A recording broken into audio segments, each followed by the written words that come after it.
New Thought Media Network. We are a global broadcast network of positive music, media, and entertainment, inspiring humanity's evolution along the journey of enlightenment and creating a world of love, peace, empowerment, and prosperity for all. New Thought Media Network. Positively inspiring.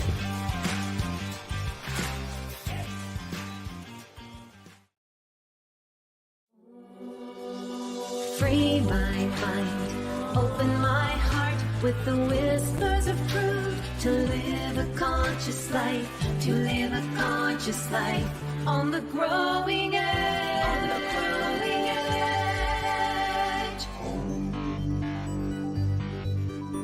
edge. And now, here's Ali. Hello and welcome back to Growing Edge Live. I'm Ali Benjamin, and it is my great joy to be here today. We have another wonderful guest today, and I can't wait for you to meet her. So if you're new to Growing Edge Live, we are all about supporting people, inspiring minds, healing hearts, transforming lives, and expanding consciousness. We have conversations with people from all walks of life that are channeling their time, their resources, their love, their passions, their creativity into doing good work in the world. And today we have Reena with us, Ginwala from India. And I know that you're going to enjoy meeting her and diving deeply into our focus for this week, which is grief. And I know grief can be something of a heavy topic, but I know that the insights that we share today about the two sides of the one coin of grief, which is grief and love, that are connected by this thin rim of grace. And so we're going to share our insights, our strengths and hopes and stories. And Reena is someone that has worked with people all over the world to create connection, love, peace, harmony. And it's my great joy to invite Reena to the show. Welcome to Growing Edge Live, Reena. Thank you so much, Ali. You are I'm so happy welcome. to be here. Yeah. So where are you? I live in the Himalayas, in Dharamshala, which is, in northern India. And it's a rural area where I see snow peaks and farms and flowing rivers. Beautiful. Yeah. Beautiful. Let me mention a few things about you. You are a certified nonviolent communication trainer, a mediator, healer, author, grief counselor, and an executive coach. That's a lot. Yeah. I wear a lot of caps and hats and coats to find my way to stories of other people's lives and how their hearts hold their lives, and how it could be different when I accompany them. Beautiful. So we were connected by a dear friend, Nithya Shanti, who actually is going to be on the show next week. So everyone will get to meet him. And Nithya and I have been friends for some time, and he's visited us at the thesatyacenter here in Utah and has shared a lot of real wisdom and brought to our community a sense of empowerment and taught us about the importance of being present to the moment and finding joy in the simple things in life. Mm-hmm. And him and I have had many discussions. He came to me right after my son passed away, and we spent some time together talking about grief and connecting in that space of hope for staying connected to loved ones. And so when I connected with him recently, he mentioned your name and said that you and I could collaborate and really bring some comfort, some solace to those that maybe are suffering from a loss or struggling with their own grief. And so I'd love everyone to get to know you a little bit. Tell us a little bit about your origin story. What was your life like when you were a little one? Was your family religious or spiritual, or how did all of your environment, your culture, your family affect you growing up? Yeah, thank you, Ali, for your interest in my life. And it's such a privilege to have this space to share who I am and what inspires me, what has helped me to make sense of my world, and how I want to show up in the world at large, which also includes my inner world. So I am a third daughter to my parents, and I'm a third out of four of us, all girls, and born in a Hindu family in a small town in West India. And in those times, I'm 63 now. So in 1961, when I was born, um, there was, and even now there is, but not so much. But that time, there was a huge aspiration to have a son. And being a third daughter, I I sensed that there was some disappointment. And though I haven't lived with that, I haven't felt that. And I'm hugely grateful to my parents for that. And yeah, so why I'm mentioning this is because that did form some kind of a context in my early years when I heard from, because we were in a joint family, uh, 10 rooms, 10 kids, and three families with grandparents living under the same roof. And the best part was all of us gathering around the dining table. So it was quite something. And I heard a lot of times that you are your father's son. And I would get confused. And sometimes that would also mean I should be bold and, not cry, things like that. And I remember laughing a lot. I was quite jovial and free spirited. I loved sports. So maybe because I loved sports and outdoor sports, it seemed that, yes, I had the boy energy in me. And then, yeah, when my father, I told him once that I am your son. And he was quite shocked, because sometimes all these murmurs are happening around the women in the house. And, and men don't come to know of it much.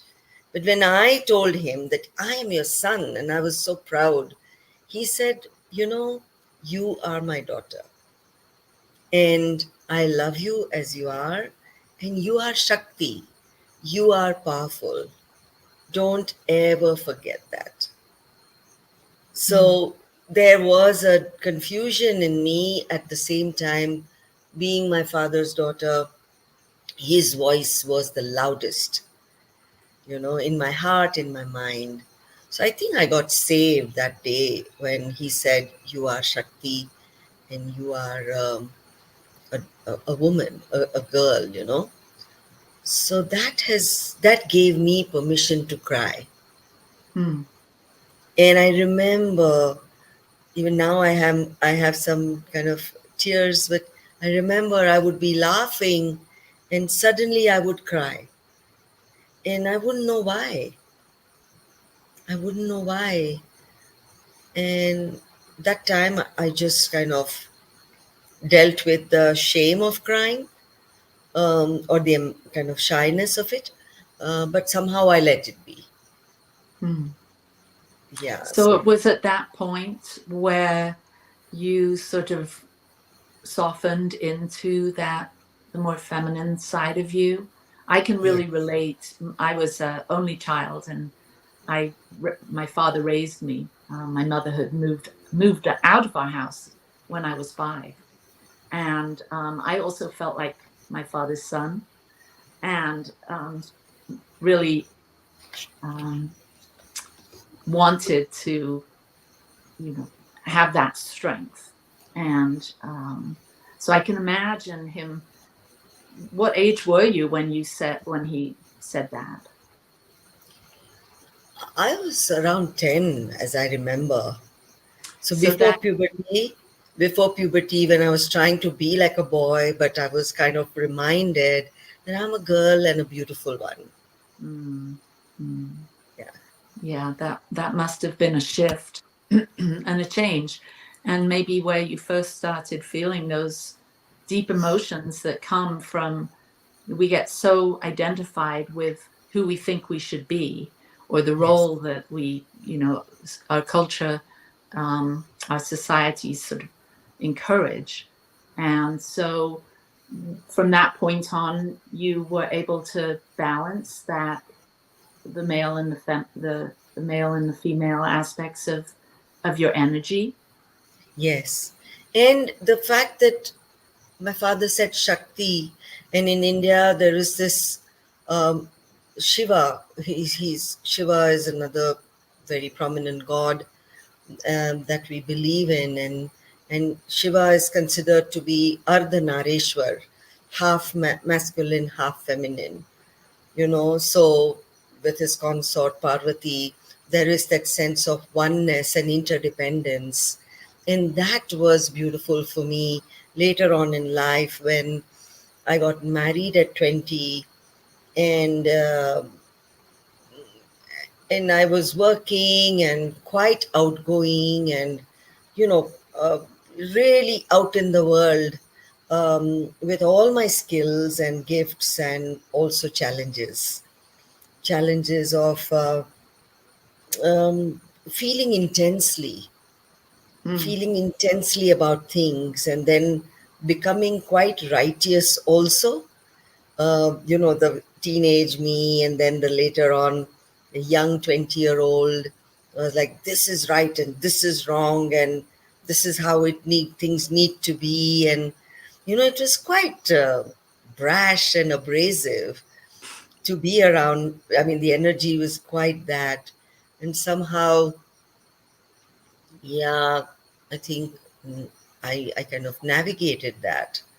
Um, but it did catch up. It did catch up with me later on. And um, yeah, so I would say that the masculine energy and traits and the feminine traits that we somehow, give to our being human helped me balance and really be more effective in the world, except for the edges were sharp. So when we're talking about, the growing edge, and our theme for today, I have walked on that thin rim constantly and fallen off, been pushed off, and yeah. And when my children were born, when I was um, 24, I had my first daughter, and then another one, and then another one. So 3 daughters.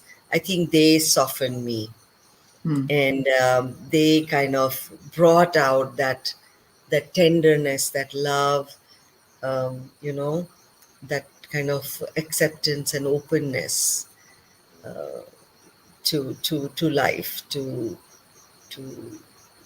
nurturance. Mm. Yeah. So were you working in the world, as Yes, you were having children, or yes. what were you working? Yeah, at 19, I started a restaurant with that time, my first love, whom I married later on at 20. Yeah, at 20, I married, but we started the restaurant when I was 19 and he was 24. And for 17 years, there was like no looking back. We just run restaurants, shut them because our first one failed. Then we started another one. So it was quite a roller coaster ride. And I was in the world of business and enterprise, and also being a mother and being a daughter-in-law, in the society, also managing all the relationships, between families. So yes, there was a lot of all that, and I think most of till I was 27, 20, till I was 30, things were fine. uh, you know, I mean, internally things were fine. Externally, yes, there was restaurant business failing, and then we started another one. But internally, I was fine. Hmm. At 30, I kind of faced my first shock when my husband then fell in love with somebody else. Hmm. And I was like, how can this be? So the real lived constant um, experience of grief and loss um, came then. you know in general, before that, I realized as I grew up that my tears were about compassion, about if I saw something around me. There are so many poor people, so many children being beaten at sometimes, like parents also, or hungry kids, or animals suffering. So that was more the source of my tears, or the reason for my tears. But later on, this personal grief came as quite a shock. Hmm. And my journey with grief started then in my. In your culture and in your family, how is that dealt with when someone is experiencing a loss of a marriage, or is that Yeah. you talk about your family, you having an extended family, a lot of support in that, Yes. I would imagine. Yes. Yes. Support and a lot of advice, a lot of shoulds. Oh, you should ignore this. Oh, he's just lost right now, but he'll come around. So a lot of shoulds on me, and also blaming to some extent that you should know how to talk better. Um, you don't dress up well, you look tired, no wonder he's attracted to someone else. Mm. So blaming me, and somehow I just felt horrible, to the extent that I think when at 35 or so, I tried to commit suicide. Mm. And it was so sudden that in a fight where I took help from my mother-in-law. She loved me.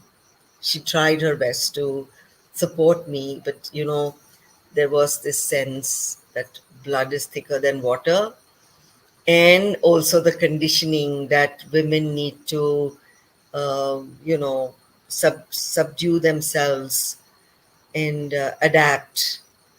uh, I think was also her conditioning. So Mm. uh, I have done a lot of work understanding her and accepting that she did her best. Mm. But in one of those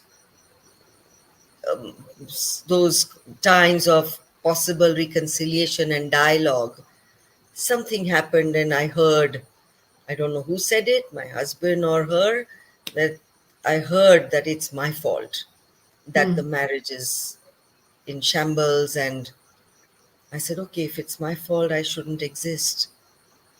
So I Mm. ran up to the roof and tried to jump off. And yeah, it was 3 floors. So I don't know whether I would have died then if I had jumped off, but they both ran after me Mm. and they stopped me. And I was quite powerful, you know.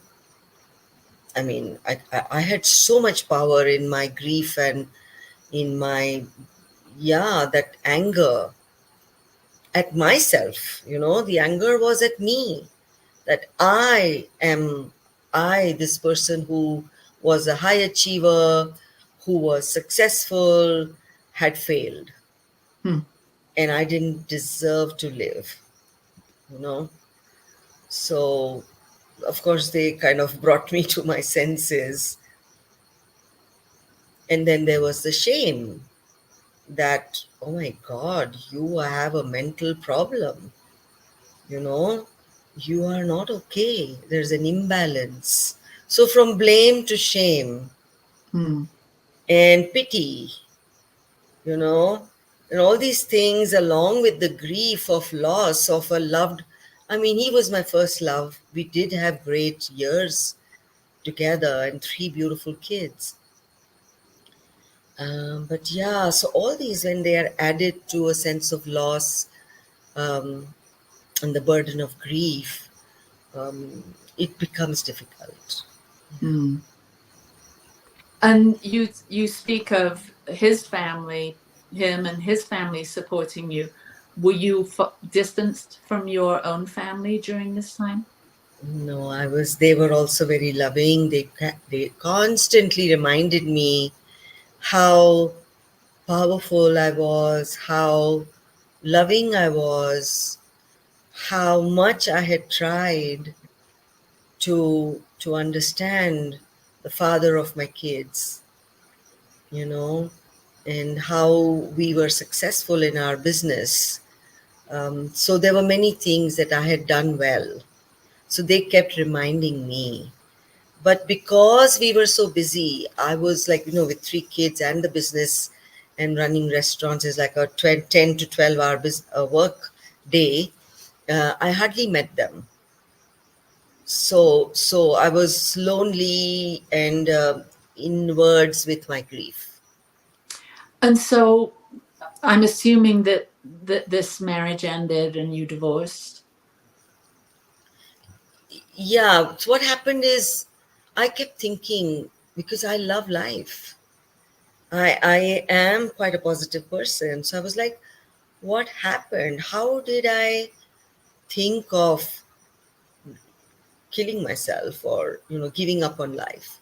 So I decided in the next 2 years or 1.5 years that I would leave, because all this advising of you need to go to a counselor. And when I went to a counselor, the counselor was a lady who said, my husband also came, and again there was this thing of, you know, he needs you to be calm, he needs you to this, he needs you to that. And I knew better than to continue counseling. But I said, I need to get out. So I Mm. left town. I did not leave. I did not give up on the marriage, but I left town with my 3 kids and our dog. And that was quite radical at that time, you know, in 1991, no, in 1999. It was not something that was heard of, that the mother goes away and goes to another town where she doesn't know anybody and she wants to raise her kids there while she has all the support available of her parents and in-laws in this town, except that she needs to live in a separate home. And for me, I needed peace. I needed a fresh start. You Hmm. know, I needed, yeah, my mental balance. And I knew that in my hometown, where we were quite well known, we were quite successful, both of us. You know, people would come and tell me, you know, we saw him here, we saw him there. Oh, you look so sad. oh, you look very drained. So, I didn't want all that. I wanted to be a nobody. So I went away to another town and I started my life again. And I gave grief a new space. First of all, I said, where I'm going now, I'm going to my home. This space is a much smaller space, but it is my home. And I decide whether it is a happy home or a sad home. And I said, yes, sadness can be there, but it is a happy and safe home. And I will deal with grief one day at a time. Because my past, I had walked away from. Of course, with a bit of openness that if he misses me and wants to reconcile, then I will give him a chance, and I will give us a chance. So, but I wasn't I didn't know, right? So I walked away from my past and I had no idea about my future. And I think that was like a blessing. Later on, I saw it as, oh, I can be in the here and now because, where else can I be? My past is not there and I have no idea about my future. So grief became more I could hold it. I could breathe a little more easily. Yeah. So in this space of new beginning, of really having an opportunity to choose the the atmosphere, the attitude, the environment for you and your daughters, I would imagine that having this much time to work through your own thoughts and feelings, establish a new life, that this really gave you, maybe was a sort of a catalyst for you to develop the next phase of your life. So Yes. as you started over or you began anew, did that somehow influence you finding your purpose or your... Yes, I think grief became more central when within a year of my moving, I lost my father suddenly. And he was my anchor. Thank God I was with him when he died of a heart attack in the hospital. I was right there by his side. He looked at me. And in his last look, I heard him, I sensed him telling me, that you got this. You're going to be fine. But of course, it was sad to not have him physically by my side. Because remember, I was a woman in India at 37, 38 years of age. No brothers, no husband, no sons, and now no father. It was quite stark to me, this absence of a man.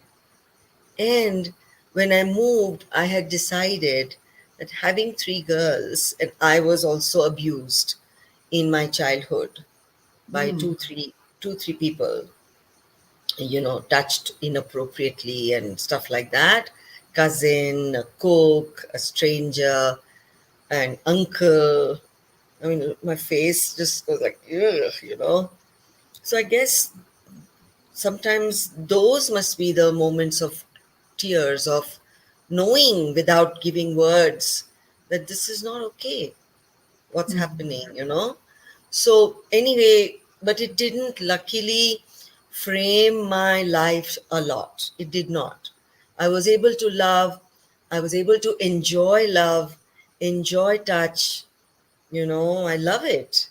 And in that sense, I guess somehow I survived, or I more than survived. But when my father passed, this whole thing of grief and love became more apparent to me. Yeah. Why is this grief so intense? Because love is so intense. Yes. Well, we're going to come right back. We're going to take a very short break, and then we're going to talk about the intensity of love and grief. See you on the other side. Thank you.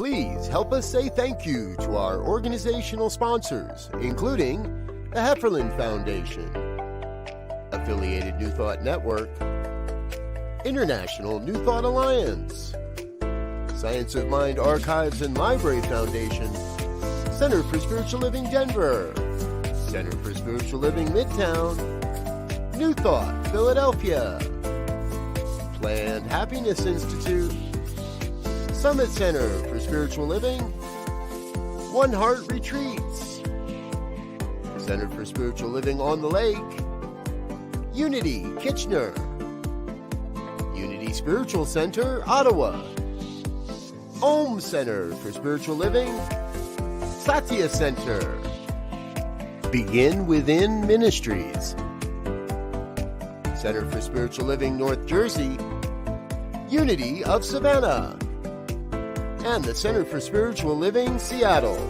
as well as all of our individual donors. Thank you for being part of the New Thought Media Network. Please like, share, and subscribe. New Thought Media Network, positively inspiring.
Free my mind, open my heart with the whispers of truth. To live a conscious life, to live a conscious life on the growing edge. On the growing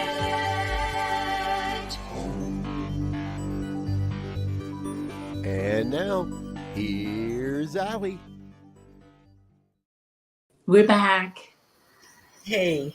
So, Reena, you were talking of losing your father and feeling the intensity of both grief and love.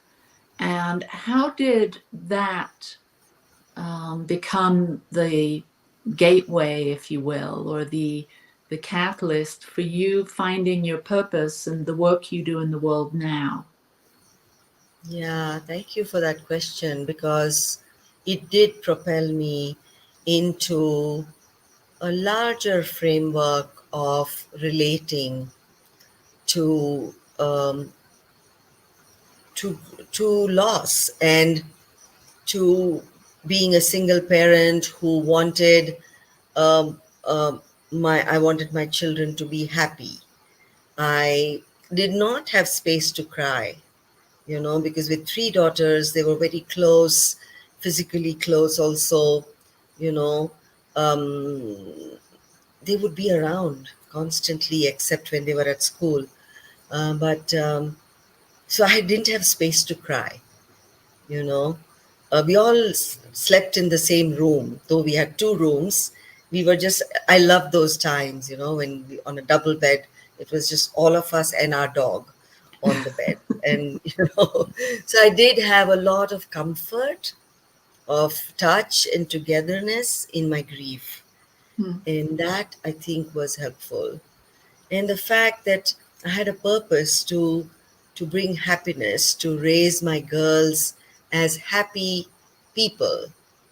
Sensitive, yes, because they'd already gone through so much. Their father would visit us. So again, that was also another interesting thing, to change my relationship with him from my first love and my husband to the father of my kids, and then to say, let's just be a good family, or a functional family. So all those different areas were the cornerstones of my work in the world. Mm, you know, because nonviolent communication came to me then mm. in 2006. So I know that you lean heavily on the nonviolent communication and then the mystical teachings of Kabir, and you woven these two passions of yours Yeah. together to create a support for others. Um, so can you share a little bit about the work that you do now? Um, Yes. yeah.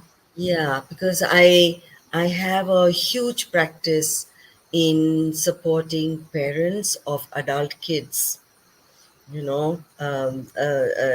mean, I'm saying kids, but it's like, the transactional analysis part, that many times in our relational spaces, we function as parent child, or sometimes I become the sulking one and they have to parent me, and from that dysfunctionality to how can we be adult to adult, um, people relating with tenderness, with open hearts, and with our own truth.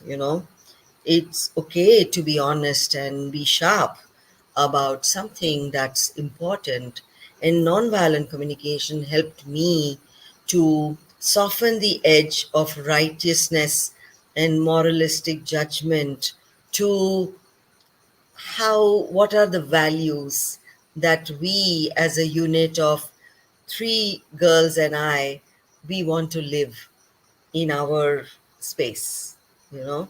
So Mhm. I got more oriented towards integrity, honesty, safety, dignity, mutual care, empathy. These are needs in nonviolent communication, but there also are values that Right. So motivate some people us. may not know or have heard of nonviolent communication. Can you give us a little nutshell, Yeah. Sure. Very explanation? quickly, I met Marshall in 2006, and what touched me most was that all communication is motivated by needs.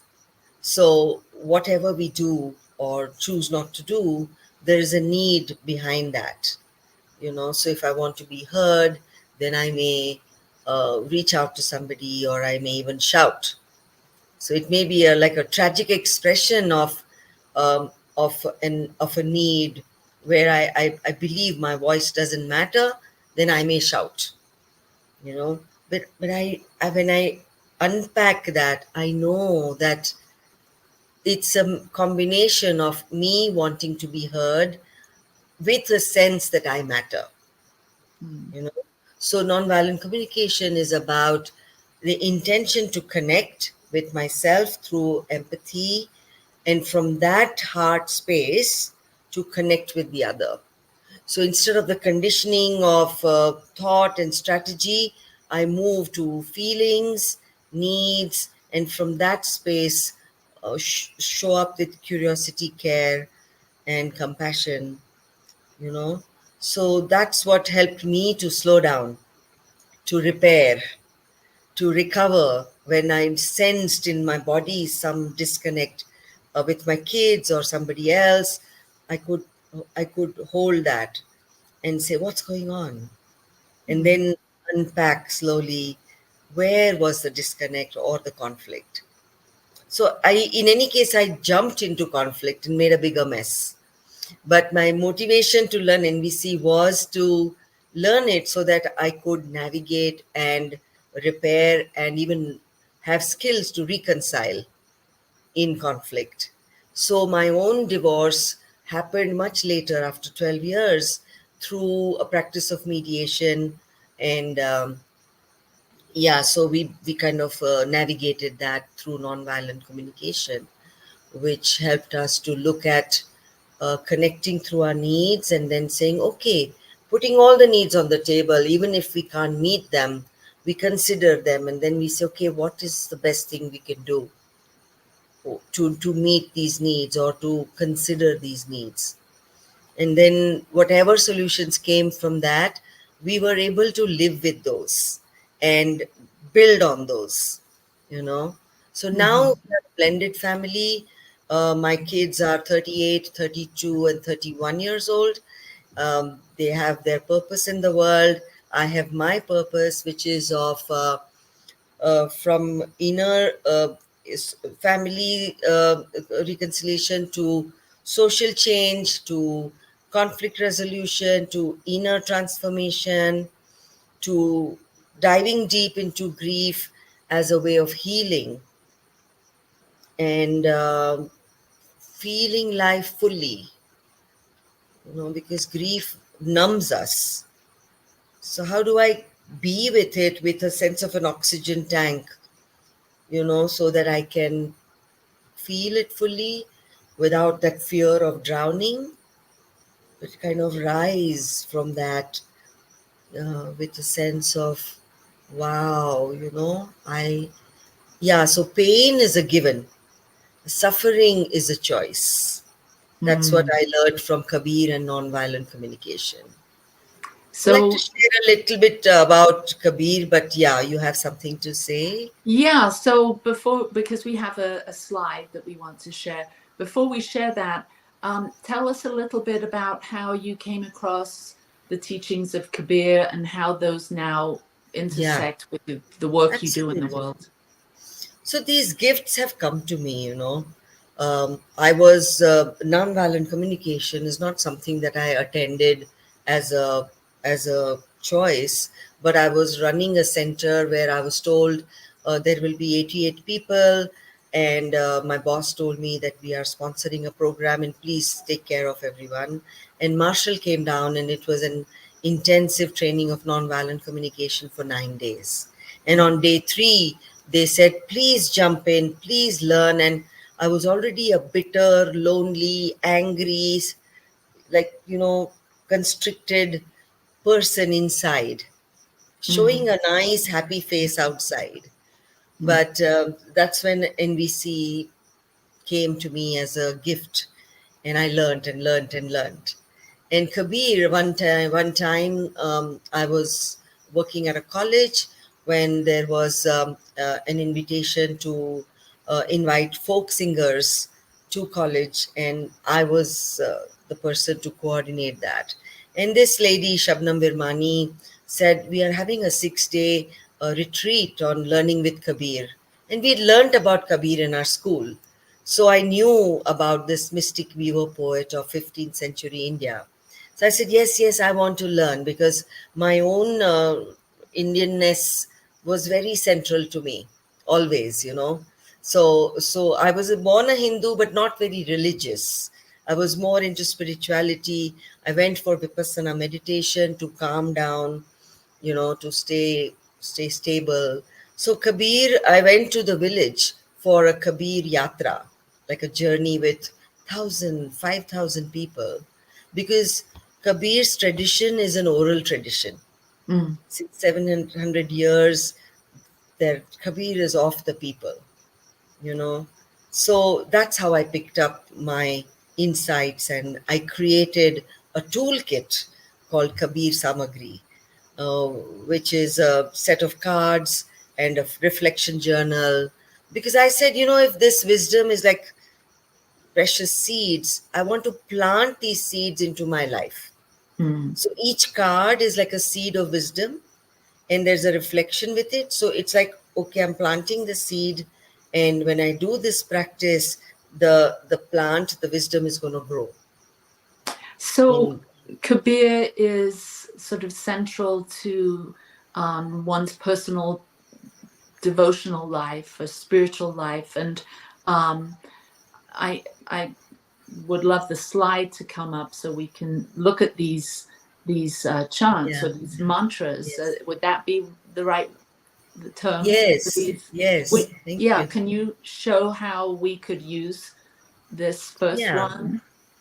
Yes. So these two slides, and I'm showing the first one now, where you see Kabir is sitting on the left bottom corner, where he's looking at the world and how everyone in the world is getting kind of, crushed in this. In the center, there is two grindstones in the villages in India, when you put grains of wheat into the center, then you kind of turn the upper stone, then wheat becomes flour. So Mm. the metaphor is that Kabir says, "Chalti chaki dekh kar diya Kabira roye, dui patan ke beech mein sabut bacha na koye." Between the two grinding stones, nobody is safe. And these grinding stones are of suffering and ignorance. Mm. Why me? That sense of suffering and ignorance around fear, sense of separation, and things like that. So Kabir is in despair many times, and so am I. When I look around at the political scene, the economical disparity, the rich becoming richer, poor becoming poorer, the state of women and children in India, absolute disrespect and lack of safety. Mm. It's sad, and I have huge despair and overwhelm.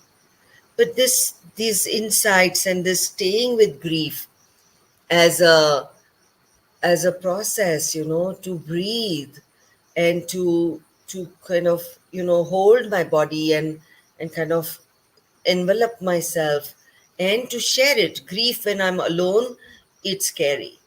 So I accompany, I share, and I also hold space for grief as a collective grief, you know, and that's when it kind of reduces, um, and it's shared as a value, as a longing, that we all have the same aspirations for our humanity, for our environment, for our animals, for our water, soil, and air. So this is where Kabir says, all is lost. And rather than numb myself to it, to be a witness to that wow, at this moment, I am overwhelmed with this sense that I'm helpless, that what is happening is beyond my control, or anybody's control for that matter, and we are lost. Knowing that it's the state that I am in now. And of Mm. course, there are facts to prove that. Mhm. And then if you can show the other image at the bottom, yeah, then there are times when Kabir says that chaki chaki sab kahe, kili kahe na koi, jo kili se laga rahe, wako bal na baka hoy. In this Varli art, you'll see in the second image, there is that the top part where you're staying in that space of blame, of of all that is wrong, and fear, that this one person is standing and the other seems much bigger and scarier than they are, so the reality seems much scarier. And of course sometimes it is in war and stuff, it is. At the same time, to kind of, say what is Kabir drawing my attention to is the pivot. Mm. You imagine the wheat, the grain of wheat falling in the center of the two stones. The one that falls in the center near the pivot stays whole. Mm. When you open the lid, the upper stone, you'll see some grains of wheat are whole. And that's the point that Kabir makes, that if I stay with my integrity, then no harm can come to me. So, can I be in a calm, alert state and step into the field of courage to Mm. show up in the world to say, stop, no war, no harm, whatever it is that we want to say, stop to, and say, what's happening? So, nonviolent communication helps me to be open to dissolve the enemy image and to wonder about what is this tragic expression of this person's behavior indicating. What is the need behind that? And there is protective use of force when I say stop. So I'm not hitting the other person, but I'm like, you know what? I'm not taking this. And of course, harm may come to me, but my core is never broken. Beautiful. So, yeah, so grief gives me courage also and gives me a direction to what is not okay. Yeah, it sounds like these cards that you've created out of the teachings and combined with your wisdom are giving people an opportunity to really do some depth work, some self-inquiry, to be able to sit with their grief, call upon community to help them through their grief, bear witness or hold a space for people to find that inner strength, that resilience, that opportunity to pivot. I think of pivoting as of Yes. changing direction. There's this feeling Mhm. of changing, looking in a new direction Mm. and Sure. sort of merging with the greater truth that's Yeah. available when we feel completely seen, heard, considered, when we take time to honor ourselves and we step into a place of being at peace with what is, even in the grindstone or the turmoil or Yes. the loss. There's an Yes. opportunity to find our way home to the that infinite, eternal, um, always changing but not going anywhere, Mm. presence that we are. Yeah. And as we were talking about the rim of the edge, now when I walk on the edge of love and grief, I find some sense of, balance. And it's about grace. Grace holds me firmly, gently, and I can be human. And that means that, you know, I experience resonance and oneness. Kabir says that when I connect deeply with myself, my pain, my longing, my aspirations, then my resourcefulness of loving, then I find myself in all. All are mine. I belong to all. There is no other. Mm. So that sense of oneness is quite empowering. There may be days when I feel overwhelmed when I think of the war or something like that. It's like too close for comfort. At the same time, I'm not running away. Mm. I'm like being there and saying, let there be, let there be some better sense and send loving kindness and pray. So, Yeah. helplessness to resourcefulness, and this journey is from despair to hope. Mm. So, So you yeah, support people, you do personal counseling, you yes, also work in the communities and in sharing nonviolent communication with yes. people around So your. that's where Nitya is my buddy. He's my partner in this purpose of helping people walk through their grief, walk with their grief. It's not that you're going to walk away from grief. No. When we walk through a very personal grief, like last week, I met somebody, whose wife passed away. My daughter and I are grieving about our 16-year-old dog passing away. There are many reasons to grieve. So we're not walking away from it, but we are expanding our capacity to hold grief, and to that extent continue to love and bring back love into our world, into our relationships, and to expand it, so that I can hold collective grief also. Because that's when there is real uh, uh, healing and recovery. Mhm. Yeah. So I always close or end our show with this question. Um, there's a song, and part of the lyrics go, "What the world needs now is love, sweet love." You've probably heard Mm. of the song. And I'm wondering, what does the world need now at this particular time, as we're all here on the growing edge of our own evolution? What do we need to know? What do we need to experience? Let me check in, because it's a huge question and a very essential one. I think love needs to embrace grief, to Mm, walk towards grief and not be scared of grief. Because when we do that, we are also opening up to love.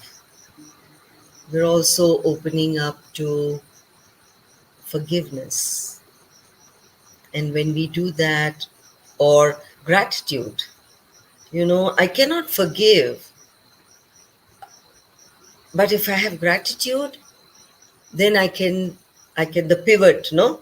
When we talked about, like, when I can be grateful for some small things, then I can say, okay, this happened and it's not okay, but I want to not be in that space of hatred. I mm, want to forgive. Somebody says, oh, forget it, then I'm like, no, how can I forget it? So the problem with forgiveness is, when somebody says, oh, forget it, then it's hard to forgive. But if you say, it's been hard, and of course it's made a mark, and how do you live with that? How do you live with that part of your pain? And mm, then slowly, slowly, with grief work, the suffering reduces and almost goes away, and there is a sweet pain. mm. And with that sweet pain, I can find love again. Beautiful. Well, Reena, thank you so much for being my guest today here on Growing Edge. It's been such a joy to hear your story, hear about the work that you do in the world. People can connect with Reena through her website, and we're going to post that now. And that's, Thank you for that. yeah, And yeah. I And surely want to expand this area of our healing. yes, beautiful. All right. Well, thank you, everyone. And thank you to New Thought Media Network, our producers, and to the Satya Center. And if you are experiencing suffering and you would like support through grief, through loss, or whatever challenges might be facing you, please connect with us at Satya Live or Growing Edge Live at gmail.com. And next week, we're going to have Linda Frazee, my Enneagram coach. And thank you all for being here today. I hope that this beautiful teaching of love and grief and the binding edge of grace has supported you on your journey. And peace and blessings. Lots of love to you. Bye-bye. Free my mind, open my heart with the whispers of truth. To live a conscious life, to live a conscious life on the growing edge.